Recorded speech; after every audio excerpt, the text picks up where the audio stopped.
आकाशवाणी भोपाल से प्रस्तुत हैं प्रादेशिक समाचार।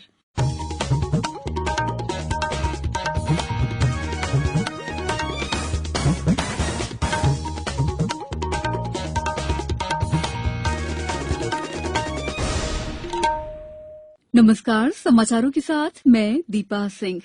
पहले मुख्य समाचार।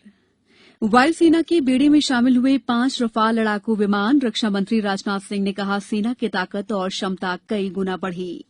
बाढ़ से हुए नुकसान के आकलन के लिए प्रदेश के दौरे पर पहुंचा केंद्रीय अध्ययन दल। कल लेंगे सीहोर की स्थिति का जायजा। प्रदेश में मरीजों की बढ़ती संख्या के बीच अब तक 60,000 से ज्यादा लोग हुए स्वस्थ। विंध्या वैली के उत्पाद अब व्यावसायिक प्रतिष्ठानों के साथ ही फ्लिपकार्ट और अमेजन पर भी उपलब्ध। और भोपाल, उमरिया, नरसिंहपुर सहित कई जिलों में बारिश होने से बदला मौसम का मिजाज, लोगों को उमस से मिली राहत। अब समाचार विस्तार से। फ्रांस से खरीदे गए 36 रफाल लड़ाकू विमानों की पहली खेप के 5 विमान आज वायुसेना के गोल्डन एरो स्क्वाड्रन में विधिवत रूप से शामिल हो गए। अंबाला स्थित वायुसेना स्टेशन पर एक समारोह में रक्षा मंत्री राजनाथ सिंह और फ्रांसीसी रक्षा मंत्री फ्लोरेंस पार्ले की मौजूदगी में इन्हें शामिल किया गया। रफाल लड़ाकू विमानों ने भारत के स्वदेशी लड़ाकू विमान तेजस के साथ साथ सुखोई विमानों के साथ तालमेल बैठाते हुए शक्ति और जौहर का प्रदर्शन किया। रक्षा मंत्री राजनाथ सिंह ने इस अवसर पर कहा कि रफाल लड़ाकू विमानों से वायुसेना की ताकत और क्षमता कई गुना बढ़ गई है। प्रदेश में भारी बारिश और बाढ़ से हुए नुकसान का आकलन करने के लिए केंद्रीय अध्ययन दल 3 दिवसीय दौरे पर है।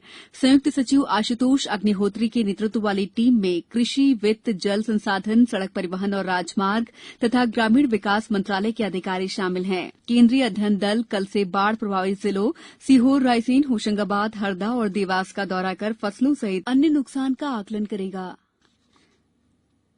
प्रदेश में कोरोना संक्रमित लोगों की संख्या 80,000 से ज्यादा हो गई है, जबकि अब तक कोविड-19 से 60,000 से अधिक लोग स्वस्थ हो चुके हैं। देवास से हमारे संवाददाता ने बताया कि जिले में आज 21 लोगों की रिपोर्ट पॉजिटिव आई है, जिससे संक्रमितों की संख्या 877 हो गई है। शहडोल में कोरोना के 10 नए प्रकरण मिले हैं, जबकि 2 लोगों की मौत हुई है। सीहोर में आज 31 लोगों में संक्रमण की पुष्टि हुई है। खंडवा में 3 लोगों की रिपोर्ट पॉजिटिव आई है, वहीं 3 मरीजों के संक्रमण मुक्त होने पर अस्पताल से छुट्टी दे दी गई। अशोकनगर में 9 नए मामलों के साथ संक्रमितों की संख्या 302 हो गई है। नीमच में आज 21 लोग स्वस्थ होकर घर लौटे। वहीं डिंडौरी में 14 और बैतूल में 51 लोगों की रिपोर्ट पॉजिटिव आई है। प्रधानमंत्री नरेंद्र मोदी ने आज प्रधानमंत्री मत्स्य संपदा योजना का डिजिटली उद्घाटन किया। उन्होंने ई गोपाल ऐप की भी शुरुआत की, जिसका उद्देश्य मत्स्य पालन, मत्स्य बीज में व्यापक बेहतरी, संबंधित बाजार और सूचना पोर्टल की व्यवस्था करना है। इस ऐप को किसान सीधे तौर पर इस्तेमाल कर सकते हैं। प्रधानमंत्री मत्स्य संपदा योजना देश के 21 राज्यों में शुरू की जा रही है। प्रधानमंत्री ने कहा कि अगले 4-5 वर्ष में इन योजनाओं पर 20,000 करोड़ रुपए से अधिक खर्च किए जाएंगे। रीवा पुलिस प्रशासन ने कोरोना को लेकर लोगों में जागरूकता लाने के उद्देश्य से स्थानीय कलाकारों द्वारा एक फिल्म तैयार कराई है। कोरोना काल की बहू नाम की इस फिल्म के बारे में बताते हुए आईजी चंचल शेखर ने कहा है कि ये फिल्म लोगों को जागरूक करने में मददगार साबित होगी। पेश है एक रिपोर्ट। डर से ना भागो तुम, हिम्मत ना हारो तुम, कुछ पल का है ये समा। रीवा में लोगों को कोरोना से बचाने और जागरूकता पैदा करने के लिए विभिन्न कार्य किए जा रहे हैं। इसी क्रम में पुलिस विभाग द्वारा एक लघु फिल्म तैयार की गई है। कोरोना काल की बहू नाम की इस फिल्म में फिल्माया गया है कि किस तरह एक नई नवेली बहू अपनी सूझबूझ और जानकारी के कारण अपने पति ही नहीं बल्कि पूरे परिवार को कोरोना संक्रमण के खतरे से बचा लेती है। शादी, ब्याह, परिवार, बहू, सास, ससुर की जो भूमिका है वो हमारे समाज में इतनी अहमियत रखता है कि सबके जहन में बहुत क्लियरली मालूम है कि कौन क्या है। और अगर उसके माध्यम से कोई मैसेज हम देना चाहते हैं तो बहुत आसानी से लोगों तक पहुंचती है मैसेज। फिल्म में बहुत ही सरल अंदाज में कोरोना से बचाव जैसे दूरी बनाकर रखना, हाथ धोना, मास्क लगाना और योग करना जैसे कई अन्य उपायों के बारे में भी बताया गया है। Let's fight with Corona, let's fight with Corona, humanity से कह दो जरा। प्रादेशिक समाचार के लिए रीवा से मैं आरती श्रीवास्तव।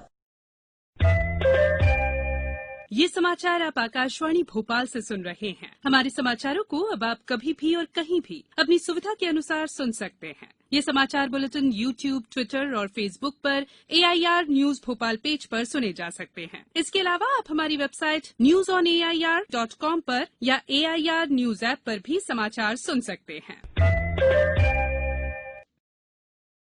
ब्रेक के बाद समाचारों में आपका एक बार फिर स्वागत है। कुटीर एवं खादी ग्रामोद्योग मंत्री गोपाल भार्गव ने कहा है कि लोकल फॉर वोकल के अंतर्गत विंध्या वैली के उत्पाद best price, D mart, Reliance fresh, Priyadarshini जैसे व्यावसायिक प्रतिष्ठानों पर भी उपलब्ध होंगे। साथ ही अमेजन, फ्लिपकार्ट के माध्यम से ऑनलाइन भी बिक्री की जाएगी। इसके लिए खादी और ग्रामोद्योग बोर्ड द्वारा मार्केटिंग की नई रणनीति तैयार की गई है। बोर्ड के प्रबंध संचालक गौतम सिंह ने बताया कि खादी ग्रामोद्योग बोर्ड के उत्पादों को लोकप्रिय बनाने के लिए नई कार्ययोजना तैयार की गई है। एक भारत श्रेष्ठ भारत कार्यक्रम का उद्देश्य देश के विभिन्न राज्यों और केंद्र शासित प्रदेश में रहने वाली विविध संस्कृतियों के लोगों के बीच सक्रियता और उनके बीच अधिक से अधिक पारस्परिक समझ को बढ़ावा देना है। एक भारत श्रेष्ठ भारत के तहत मध्यप्रदेश को मणिपुर और नागालैंड के साथ जोड़ा गया है। इन राज्यों के बीच विभिन्न गतिविधियां हो रही हैं। पेश है एक रिपोर्ट।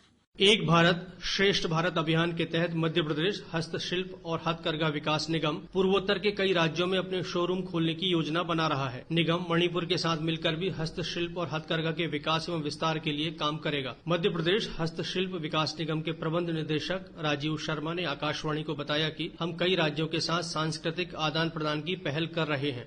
मध्य प्रदेश अपने चंदेरी, महेश्वरी, बाघ प्रिंट समेत हस्तशिल्प और हथकरघा उत्पादों के लिए प्रसिद्ध है। मध्य प्रदेश की साड़ियां देश और विदेश में काफी पसंद की जाती हैं। वहीं मणिपुर का हथकरघा उद्योग भी अपने कलात्मक उत्पादों के लिए विख्यात है और यहाँ के उत्पादों की भी अत्यधिक मांग है। संजीव शर्मा, आकाशवाणी समाचार, भोपाल।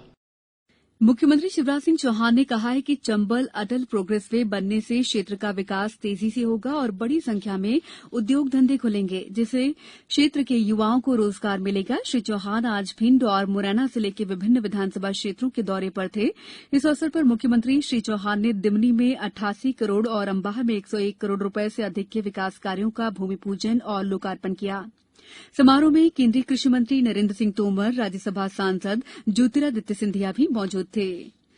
अब खबर मौसम की।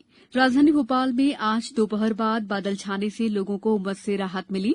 वहीं शाम होते ही यहां गरज चमक के साथ बौछारें पड़ी। उधर उमरिया में भी आज कई दिनों बाद तेज बारिश हुई। नरसिंहपुर जिले में भी कई स्थानों पर बारिश दर्ज की गई। मौसम विभाग के अनुसार बंगाल की खाड़ी में कम दबाव का क्षेत्र बनने लगा है, जिसके चलते कल से प्रदेश के कई जिलों में बरसात का सिलसिला शुरू होने की संभावना है। मौसम विभाग ने बड़वानी, अलीराजपुर, बुरहानपुर, खंडवा, खरगोन, रतलाम, उज्जैन, देवास, रीवा, सतना, सागर, दमोह जिलों में बारिश के आसार जताए हैं। अब कुछ समाचार संक्षेप में। प्रदेश में अगस्त महीने से शुरू हुए नए शैक्षणिक सत्र में शासकीय ITI में अब तक 7,000 से अधिक बच्चों को प्रवेश दिया गया है। 12 सितंबर को रायसेन जिले में कोविड-19 अवधि में पूर्ण किए गए 3,500 PM आवास में गृह प्रवेश होगा। रेल मंत्रालय ने आमला से बैतूल चलने वाली शटल का इटारसी तक विस्तार करने का निर्णय लिया है। खंडवा में कल होने वाली राष्ट्रीय बाल संरक्षण आयोग की बैठक 15 सितंबर को होगी। शहडोल में पुलिस ने 4 गांजा तस्करों को गिरफ्तार कर इनके पास से 60 किलो गांजा जब्त किया है। अंत में मुख्य समाचार एक बार फिर। वायुसेना के बेड़े में शामिल हुए 5 रफाल लड़ाकू विमान। रक्षा मंत्री राजनाथ सिंह ने कहा, सेना की ताकत और क्षमता कई गुना बढ़ी।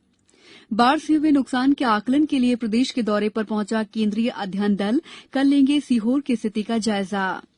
प्रदेश में मरीजों की बढ़ती संख्या के बीच अब तक 60,000 से ज्यादा लोग हुए स्वस्थ। विंध्या वैली के उत्पाद व्यावसायिक प्रतिष्ठानों के साथ ही फ्लिपकार्ट और अमेजन पर भी उपलब्ध होंगे। और भोपाल, उमरिया, नरसिंहपुर सहित कई जिलों में बारिश से बदला मौसम का मिजाज, लोगों को उमस से मिली राहत। इस बुलेटिन में बस इतना ही। सतर्क रहिए, सुरक्षित रहिए और सुनते रहिए आकाशवाणी। नमस्कार।